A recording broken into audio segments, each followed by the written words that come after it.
Welcome to the wonderful Representative Jasmine Crockett. We've been so excited to even at the prospect of sitting down with you.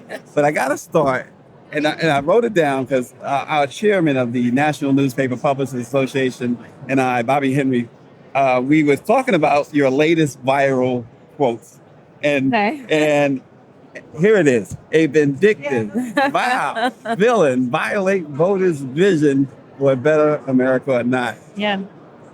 Where do you come up with this stuff? There's always like a a big starting body, point. whatever. But go ahead. Yeah, no. So B6 came from literally me looking over at Marjorie and dressing her down from head to toe. But when it came down to this, I absolutely wanted to play on B6 because I knew a lot of people knew me from that alliteration, but I absolutely did not want to repeat it, even though it could apply to Trump as well. Right. I wanted to go a little bit deeper and give him his own alliteration. And so I actually started with voter. Yeah. And so I think that that's where this election starts in general, is it's about the voters. So I started with the word voter, and then I was like, I'll work from there. And so I worked my way backwards, to where I was like, well, he's a villain. And so and then I was like, well, he's vindictive. And so, I went through all these things, and definitely it's easy to think of all the violations that he likes to commit. So it just all made sense, and it worked out. And I would say it has to be a God flow at this point, because I do think that it really summarized everything that I'd said in my speech in a very poignant way. Now, I'm sure, and watching, it hasn't been easy at all. I mean, you didn't expect it to be easy serving in Congress, but what could have prepared you for MAGA? I don't know. I mean, a lot of times what people see is my legal background coming out. I consistently had to show up in a courtroom, and I had to show up, and I was usually the underdog, because when you're on the defense and the state has everything, they got the detectives, they got investigators, they got the prosecutors, and then it's like little old you and your client, right? Like, I mean, it is tough, and it is it's and a lot of times I got the judges too, but nevertheless, like it's very tough. And so I've always had to punch back and fight really, really hard for something that I believed in, which usually was my client. And so being in this very aggressive atmosphere, I'm actually used to a lot of aggression. Like, I know how to deal with it. I just thought that I wouldn't get as much aggression in Congress. I would imagine you thought you'd get some bills passed and Yeah. things of that nature. Yeah. But of course, the opposition hasn't passed anything. No. But let me ask you about. So last night, of course, everyone was looking forward to the Obamas, of course. Yeah. Love Michelle, love Barack. But Monday, Secretary Clinton, AOC, and then you. And I tell you what, how did it feel? Were you nervous? First of all, were you nervous to go out in front of? This sounds like this is the home of Michael Jordan. He won these championships here, and I'm sure the crowd noise went through the roof. But the other night, I felt like Michael Jordan won another championship when you got up there. Were you nervous at all? And what was it like being on that platform discussing Kamala Harris and discussing the villain? So I'm gonna tell you, I don't get nervous. I don't get nervous. I was just explaining that I was at Broccoli City Fest, and there were 50,000 concert goers, and here it is. Yeah, I'm a broccoli lover now, by the way. I gotta tell you, I became a broccoli lover after seeing you there. But go ahead.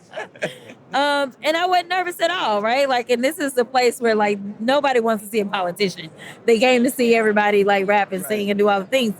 But I was nervous as hell for 2 hours before this speech. Like I was losing it. Yeah. And my staff has never seen me get nervous. Okay. And so they were like, "Do you need water? What do you need?" I ended up with this headache. I was really struggling, and I was struggling not because I didn't have confidence in the speech itself, but because I understood the gravity of the moment. For me, This was like needing to deliver one of my best closing statements in one of the shortest amounts of time for one of the biggest clients I've ever had. And that is how I approached it. And so I knew that I did not want to disappoint her. Right. I told the story of our initial interaction. Yeah, I was going to mention but that. it has not been our only interaction. Right. And so I tell people all the time that I'm one of her favorites. I say that because that's how she makes people feel. And I usually ask people, especially when I'm going into a room of organizers or donors, I say, have you ever met her? And I want to know who I'm dealing with, because I'm like, if you meet her, you feel like she your sis, like she Right, really right. checking for you, and she just is just great, right? Like, so she just makes everybody feel that way. You mentioned in your speech too that early on she really helped you out. Yeah, no, like seriously. And so I was concerned about letting her down, because the other side of this was that we can't find where another Black woman freshman has ever been allowed to address DNC, Right. especially at prime time. I actually why actually were you nervous? So I also was concerned about potentially failing and making it to where they say we can't ever risk doing that again with a rookie. Wow. So So I you was, put a lot on your show. I did. So I was getting like super duper worked up, and I could not unwork myself. And so I stood there as Jamie was on the stage. Jamie Raskin was delivering his words, and they messed up his teleprompter, so that only added to the nerves. And as I was standing there, I just bowed my head and I prayed, and I was like, God, I'm just asking that you use me and that you calm me down so that the people can hear the message. And so ultimately, at the moment I walked on the stage, it was almost as if God gave me the biggest hug ever.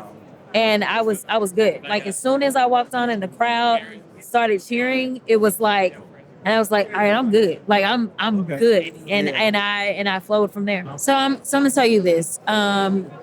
One of the things when I talked about the pressure that I felt, one of the things that I want to be clear-eyed about is the expectations, because electing a president like a Kamala Harris will not necessarily change your life the next day, and it necessarily won't fix everything.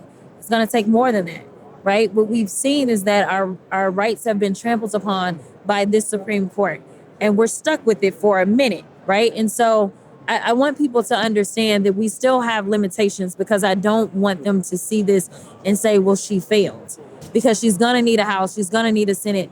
And frankly, we got to figure out something about this Supreme Court as well to begin to realize the fullness of the greatness that she could do in our lives.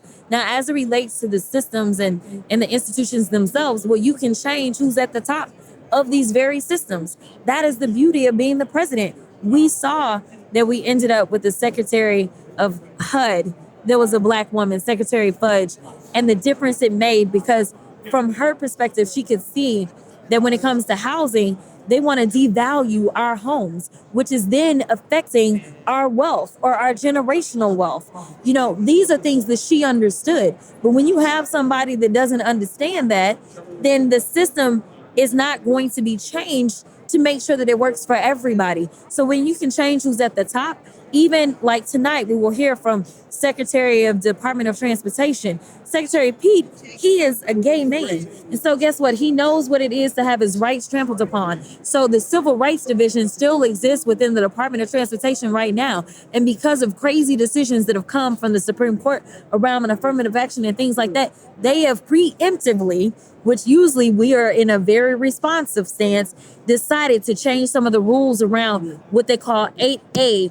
And 8A really has to do with small businesses having an opportunity to participate. When we're talking about infrastructure, it ain't just about getting a better road. It's about making sure we know who's building on those roads and those airports and things like that, and making sure that we are getting the contracts as well. And so it gets really deep. But the point is, if we are to succeed, we've got to have economic opportunities. And that is something that she will understand, and she will make sure that whoever becomes the secretary of these various agencies will make that a priority, whether it's Secretary of VA, whether it's the Secretary of Housing, whether it's Secretary of Department of Transportation. And so we can start to make those changes. But I just want people to understand that nothing will happen overnight, and y'all gotta give her a team. You gotta make sure that she has a Jasmine Crockett and a few others in the U.S. House to make sure that we can carry forward with her message.